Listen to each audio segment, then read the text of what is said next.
ito ay rated SPG. Striktong patnubay at gabay ng magulang ang kailangan. Bagamat nahuli sila Don Julio, Franco, Marites at Ramon, ngunit hindi pa rin ito isang ganap na tagumpay para kila Roberto. Ang kanilang pangunahing layunin ay si Tanggol, ngunit bigo silang madakip ito. Sa kasamaang palad para sa kanila, matagumpay na nakatakas si Tanggol kasama ang kanyang mga kaibigan. Samantala, dinala naman sa ospital si Ramon na malubhang nasugatan dahil sa mga tama ng baril mula kay Rigor. Bagamat napuruhan siya, ngunit hindi ito naging sanhi ng kanyang agarang kamatayan.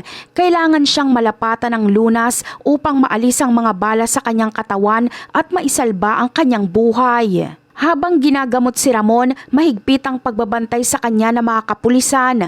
May hinala silang kapag nagkamalay na ito at manumbalik ang lakas, gagawa ito ng paraan upang makatakas mula sa ospital. Hindi naman makapaniwala si Rigor sa balitang natanggap na buhay pa si Ramon. Sa dami ng balang ipinutok niya, tila isang himala na nakaligtas pa rin ito.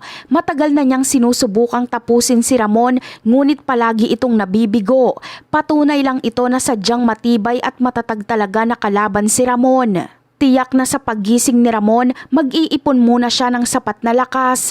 Hihintayin niya ang tamang pagkakataon para makawala sa mga nagbabantay na mga pulis.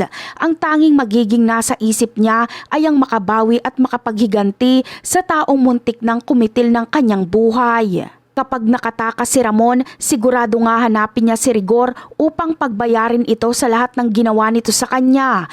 Ang kanilang pagtutuos ay hindi pa tapos at muling magpapatuloy sa sandaling makalaya si Ramon. Magiging isang malaking gulo ang kanilang muling paghaharap pag nagkataon. At yan ang aabangan natin. Bye!